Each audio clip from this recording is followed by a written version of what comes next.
Hello my fellow Christian fiction lovers, welcome to another video. Today I am going to be sharing with you my entire Jane Austen collection. It is not as extensive as I made it sound in that sentence.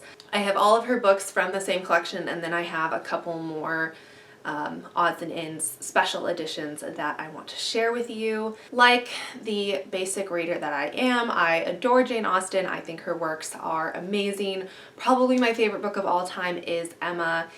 I love it. It's her best piece of literature, and I have gotten quite a few questions about some of the editions that I have.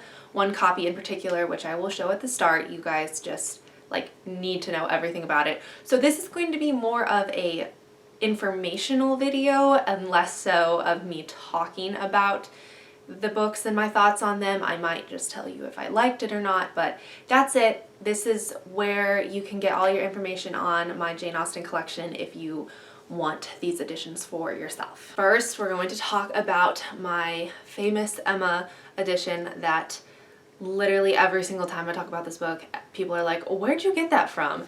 I got it from a thrift store for $1. I am extremely lucky to own this book. It is published by Quality Paperback Book Club, and it was specially created for Book of the Month Club in 1996. So if that tells you anything, you're most likely not going to be able to order this edition from Amazon. I'm sorry. Maybe you will luck out and get it at a thrift shop like I did. There's another specially created edition of Pride and Prejudice that has a similar cover and is also illustrated. Did I say that? This is illustrated by Hugh Thompson, and this is the title page. I love the illustrations in here. I've read this copy 3 or 4 times in my life, and I adore it, and it's in quite good condition for me being not the first owner. I don't know if I'm the second or third, but I quite love it.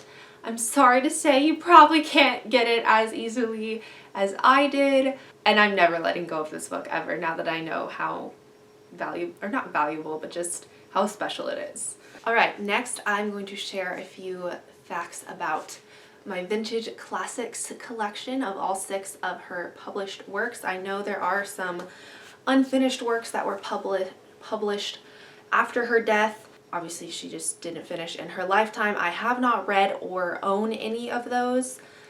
Maybe someday I will. I don't know. I think her finished works that's what she's known for. So I'm going to show you each book individually and just talk about the collection as a whole.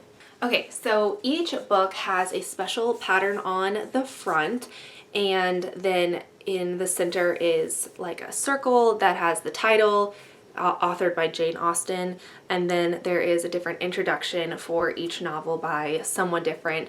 I haven't read most of those introductions. I think they just kind of expound on the novel and the themes within it. Obviously, I didn't buy them for the introductions. I bought them for the covers and how pretty they look. And then on the back, they're kind of in a similar circle to the front, is a popular quote from each novel.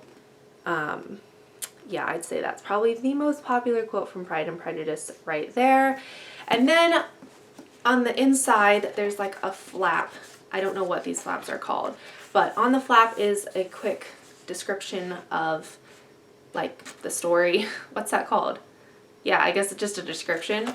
And then you open it up and there is a corresponding pattern to another novel in this collection. So this pattern is featured on cover of Sense and Sensibility, and then if you open up, you will see that is the same pattern on Pride and Prejudice. And so they're just corresponding throughout the collection. So this is Sense and Sensibility.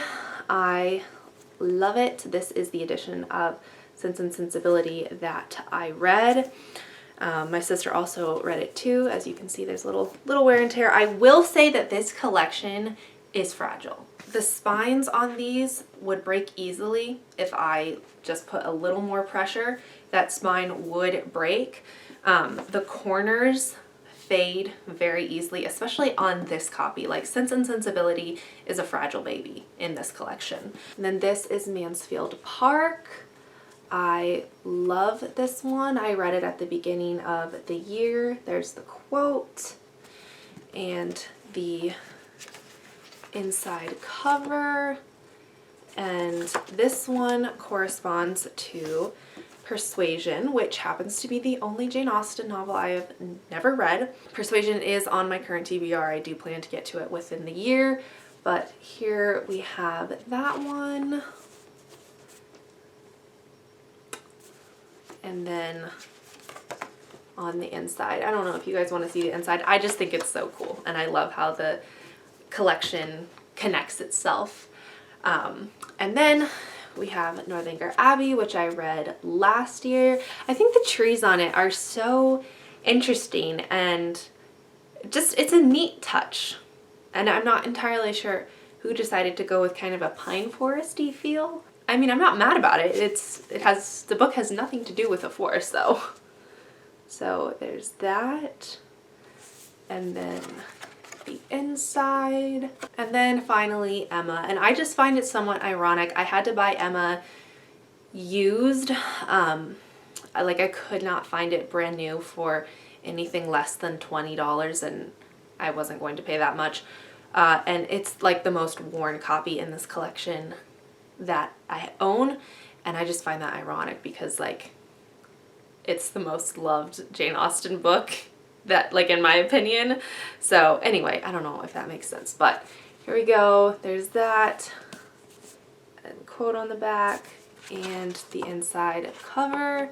Yeah, you can really tell how worn this is. I try not to fold this one too much because I do fear it will rip. These books are printed in the UK. I think they are also printed in Canada, but I don't know for sure about that, and I think I'm probably wrong. They're printed and published from Penguin Random House, and they were commissioned within the UK. I happened to buy all 6 of these novels while living in Germany, and getting them shipped from the UK to Germany was way cheaper, and I was able to get most of these books from anywhere from £7 to £10, which, well, it was mostly $7 to $10. I think there was only one that I paid around $15 for. Getting these books shipped to you living in the US, I think would be very hard. I was definitely pushing it in my last couple of months of living overseas to get the last couple of books in this collection. But that is the Vintage Classics collection. I love them. I think they're beautiful. They look so cute on my shelves. You guys, it's not in this video because I pulled them all off, but look at my other videos. I love them, how they look on the shelves. But that's the collection, and I love it. I am not a huge collector, so I probably am not going to ever like get all of her books in the same collection again. I wanted all of them from the same collection, but I only need like 1 copy of each, and then I have a couple more that I will now show you, but they are special. Okay, so I did not buy this book. My parents bought it for me, but it is Pride and Prejudice in 2 languages. And it is such a fragile book. The day I got it, I creased the spine, and I was so mad at myself. The copyright page is fully in German, so I cannot tell you where this book was published, but it was published and printed somewhere in Germany. But each page, here, let's go a little farther in the book. Each page looks like this. I'm going to try not to crease it. There is English on one side and German on the other. So you're only, depending on the language you're reading, you are only reading one side of the book. And I do also have another book that way that I actually read, and it just makes you feel like you are flying through the book because you're only reading one side of the page. You're really just kind of flipping through it. But I have not read this edition, nor will I, just because I think I would bruise the spine even more if I did, but I love owning it, and it's such a cool book to have. Okay, and then that same birthday that I got that edition of Pride and Prejudice, I also got the complete works of Jane Austen. This is a used copy, but I still love it. Also, I just look at how tiny that font is. Like, whew. This was published by Magpie Books in 1993. And it was printed in Great Britain. So again, why are literally all of the books here not printed in the US? That's great.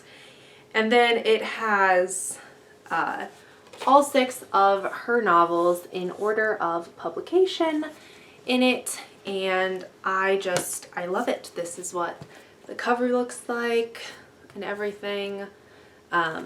It's massive and I am so happy that I own it. Okay, and then finally I do have an Oxford World's Classic edition of Sense and Sensibility. Probably will not keep this book forever, but a friend did give it to me. And it has a couple of little things in it that expound on the text. Yeah, I just like that. It's also brand new. But this is like one of the standard copies that you would just buy on Amazon.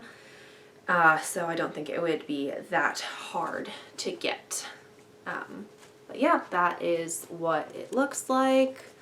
Honestly, I probably won't be keeping this book for forever. Okay, that is my entire Jane Austen collection. All of the editions, where they were published and printed from, where you can buy them from. I'm sorry to say most of them can't be easily bought from the US, but I could be mistaken. I just know that when I looked into it, the Vintage Classics collection, you can buy it and ship it to the US, but it just costs a lot of money, and I like to live life on not so liberal budget, but that's just me. I'm a college student, so duh. But yeah, those are all of my Jane Austen books. If you wanted them, I always feel badly when people ask where I got that copy of Emma, because I have to say, sorry, you can't get it. But yeah, let me know if you have any other specific questions about any of the books in my collection, and I'll be happy to answer those questions if I have the answers. But thank you so much for watching this video. If you liked it, don't forget to give it a like. And if you want to see more content like this, go ahead and subscribe, and I will see you in my next video, whatever that is. Until then, bye!